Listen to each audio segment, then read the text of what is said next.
মেলায় এসে বাতাস করে শরীর ঠান্ডা করতেছেন, ঘটনা কি? প্রচন্ড গরম, বৃষ্টি হওয়ার সম্ভাবনা আছে। এতক্ষণ কত টাকা বিক্রি হয়েছে? এখন 1.5 কোটি টাকা মনে হয় বেচা কেনা হবে, তবে আরো ভালো। চিনির সাথে হালকা পাতলা কিছু ওই বুড়ারা রাইট দেয়, আমাকে দেওয়া লাগে না। তাহলে এটা সত্য? হ্যাঁ, এটা সত্য। দর্শক, আজকে এসেছি গ্রামীণ একটি ঐতিহ্যবাহী মেলায়, যে মেলায় এখনও গ্রামীণ ঐতিহ্যের অনেক কিছুই রয়ে গেছে। একে একে সব কিছুই আপনাদের সামনে তুলে ধরব। চলুন শুরু করা যাক আজকের ভিডিও। মেলায় এসে এই দৃশ্যটি দেখে ছোটবেলার কথা মনে পড়ে গেল। শুধু আমার নয়, অধিকাংশ মানুষেরই ছোটবেলা কেটেছে এভাবে। বাবার সাথে বা দাদার সাথে গ্রামের মেলায় গেলে কোনো কিছু কেনার জন্য এভাবেই জেদ করতাম আমরা।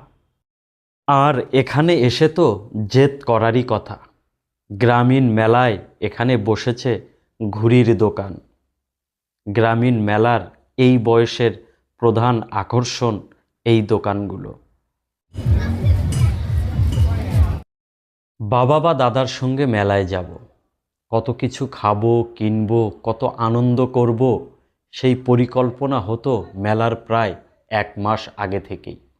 দিন গণনাও শুরু হতো প্রায় 1 মাস আগে থেকে।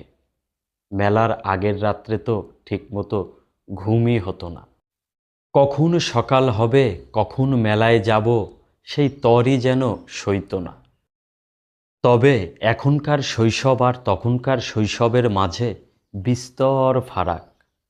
আগে বছর ঘুরে মেলা আসতো, সেই অপেক্ষায় দিন গুনতাম। কিন্তু এখন যেন প্রতিনিয়তই মেলা লেগে আছে।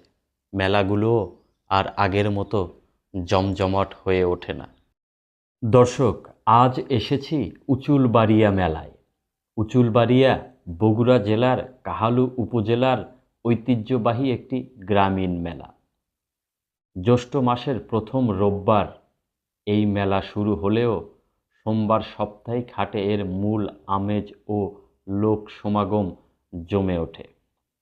কাহালু উপজেলার উচুলবাড়িয়া দ্বিমুখী উচ্চ বিদ্যালয় মাঠে গ্রামীণ ঐতিহ্য ও সংস্কৃতির আবহে এই মেলাটি অনুষ্ঠিত হয়। আমরা এসেছি রোববারে। দর্শক, এবার চলুন এই গ্রামীণ মেলাটি ঘুরে দেখা যাক। দর্শক, এখনকার গ্রামীণ মেলা এবং আগেকার গ্রামীণ মেলার মাঝে বিস্তর ফারাক। তবুও এই মেলায় এসে গ্রামীণ ঐতিহ্যবাহী কিছু খেলনা দেখতে পেলাম। দেখুন তো এগুলো চেনেন কিনা। এইগুলো নিয়েই কেটেছে আমাদের দুরন্ত শৈশব। এটিকে আমরা বলতাম টমটম গাড়ি। আপনাদের আঞ্চলিক ভাষায় এই গাড়িগুলোকে কী নামে ডাকা হতো জানাবেন। বাঁশ, কাগজ ও মাটির তৈরি এই ছোট্ট গাড়িগুলো যে কী পরিমাণ আনন্দ বয়ে আনতো তা সত্যিই ভাষায় প্রকাশ করবার মতো নয়। আনন্দ যদি পরিবহন করা যেত তাহলে এই সময়কার পূর্ণ 10-12টা ট্রাক ভর্তি আনন্দও সেই আনন্দের কাছে ম্লান হয়ে যেত।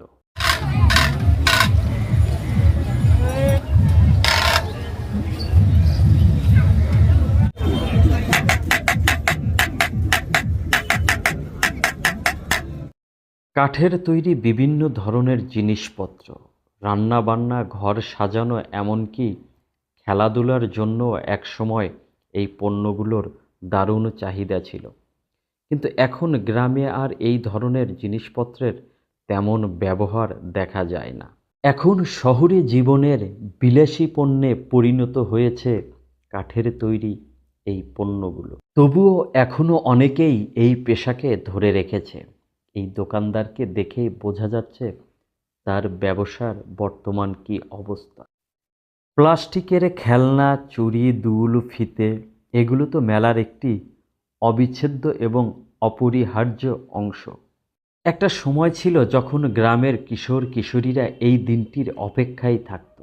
এই মেলা থেকেই তারা তাদের প্রয়োজনীয় চুড়ি, দুল, ফিতে, টিপ, আয়না, চিরুনি এবং খেলনা কিনত সারা বছরের জন্য। হাত পাখা এটি শুধু গরম তাড়িয়ে শরীরকে শীতল বা ঠান্ডা রাখার যন্ত্র নয়, এটি ছিল গ্রামের মানুষদের কাছে একটি শিল্পকর্ম। কে কত সুন্দরভাবে হাত পাখা তৈরি করতে পারে এবং তাতে কত রকমের নকশা ফুটিয়ে তোলা সম্ভব তা নিয়ে চলতো এক প্রতিযোগিতা।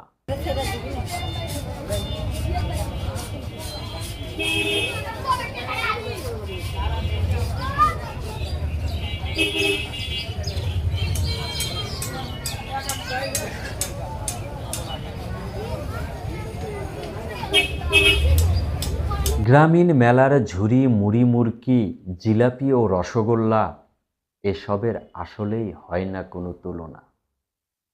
এখানে গরম গরম জিলাপি ভাজা হচ্ছে এবং বিক্রি করা হচ্ছে।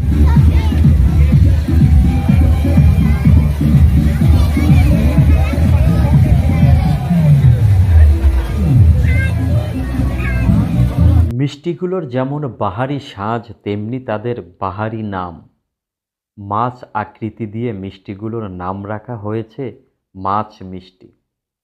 এই দোকানে সর্বোচ্চ 2 কেজি ওজনের পর্যন্ত মাছ মিষ্টি পাওয়া যায়।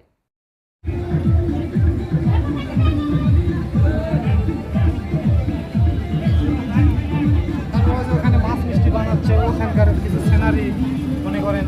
এটা কি গুড়? হ্যাঁ ভাই, এটা গুড়। গুড় কি বাজারে পাওয়া যায়? হ্যাঁ, গুড় বাজারে পাওয়া যায় ভাই। এখন যেটা চকি গুড় পাওয়া যায় সেটাই এখন 100, যেটা বাজারে পাওয়া যাচ্ছে। তো আমি যেটা জানি বা যেটা শুনছি, চিনির সাথে রং মিশিয়ে এই কালার করা হয়। তো ভাই চিনির সাথে হালকা পাতলা কিছু ওই গুড়ালা রাইট দেয়, আমাকে দেওয়া লাগে না। তাহলে এটা সত্য? হ্যাঁ, এটা সত্য। চিনির সাথে রং মিশানো হয়, কিন্তু এই যে রংটা চিনির সাথে না, গুড়ের সাথে। এখন যারা গুড় বানায় ওখান থেকে রং দিয়ে হয়ে আসে, আমরা তো রং দিই না। কিন্তু ওই রংটা তো মানুষের শরীরের জন্য খুব ক্ষতিকর। ক্ষতিকর হলে ওরা এখন দেয় না তারা ভালো বুঝে। খাবারের রং আছে একটা, আর একটা কাপড়ের রং। হ্যাঁ, কাপড়ের রংটা বেশি ব্যবহার করে খাবারে। এটার কারণে অনেক সময় ক্যান্সার হচ্ছে, অনেক বড় বড় দুরারোগ্য ব্যাধি হয় এই খাবারের কারণে।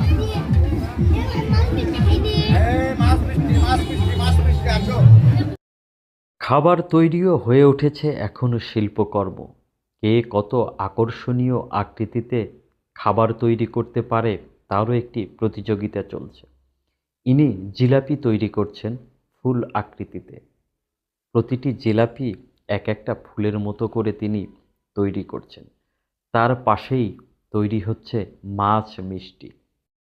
এখানে দাঁড়িয়ে মাছ মিষ্টি তৈরির সম্পূর্ণ প্রক্রিয়া দেখতে লাগলাম। তারা অর্ডার অনুযায়ী মাছ মিষ্টি তৈরি করে দেয়, অর্থাৎ আপনি যতটুক ওজনের মিষ্টি চান তারা ঠিক ততটুক ওজনের মিষ্টি আপনাকে তৈরি করে দেবে। এবার চলুন মাছ মিষ্টি তৈরির প্রক্রিয়াটি দেখতে থাকি।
তৈরি হয়ে গেল রসালো মাছ মিষ্টির আকৃতি।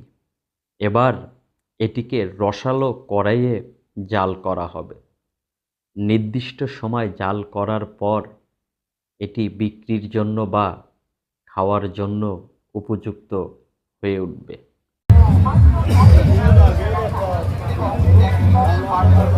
এই মিষ্টিগুলোর ওজন কত? 1.5 কেজি। 1.5 কেজি।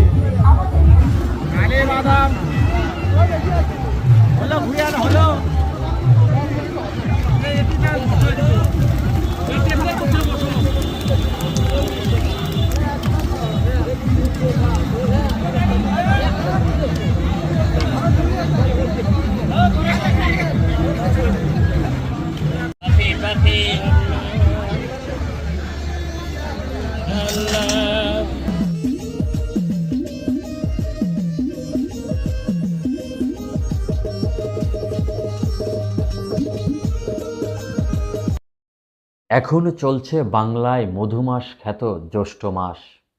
গাছে গাছে দেশীয় ফল আম, কাঁঠাল, লিচু পাকতে শুরু করেছে। তাই মেলার একপাশে সেই ফলের দোকানগুলোও বসেছে।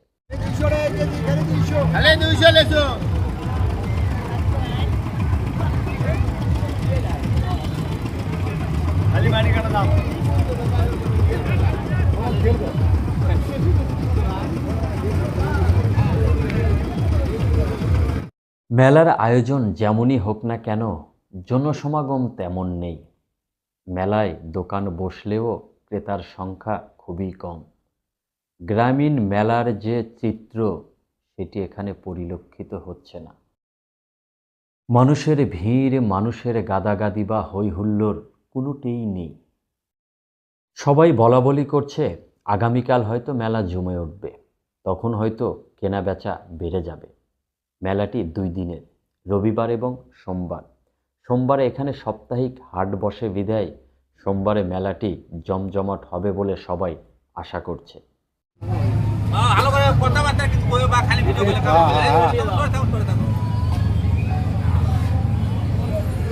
মেলায় এসে বাতাস করে শরীর ঠান্ডা করতেছেন, ঘটনা কি? প্রচন্ড গরম, বৃষ্টি হওয়ার সম্ভাবনা আছে। এতক্ষণ কত টাকা বিক্রি হয়েছে? এখন মেলা লাগে। এখন 1.5 কোটি টাকা মনে হয় বেচা কেনা হবে, তবে আরো ভালো। মেলায় লোকজন কই? দেরি আছে রাতের পর থেকে। এখন 12টার পরে লোকজন আসার কথা আছে। 12টার পরে? 12টার পর। এখন বাজে 4:32, রাত 12টার পর। রাত 12টার পর। আপনার বাড়ি কোথায়? এখানে এখানে ও আচ্ছা, তাহলে তো আর অসুবিধা নাই। কোনো অসুবিধা নেই। কিন্তু আমাদের অসুবিধা আছে, দূরে থেকে আসছে, চলে যাওয়া লাগবে। থাকা খাওয়া ফ্রি। কাল আসুন, কালকে লাগবে মেলা। মেলা কালকে? হ্যাঁ, ওই কালকে হাটের দিন তো হাট হয়। হাট আর মেলা একসাথে। ঠিক আছে, আপনাদের বাড়ি এই জায়গায়, আপনারা থাকেন, আমরা দূরে থেকে আসছি, আমরা চলে যাই। এবার তেমন মেলা হবে না, কম ভিড় হচ্ছে। হাট নাই। দর্শক, এবার বিদায় নিচ্ছি। পরবর্তী ভিডিও দেখার আমন্ত্রণ জানিয়ে ভিডিওটি আজ এখানেই শেষ করছি। ভালো থাকবেন, ধন্যবাদ।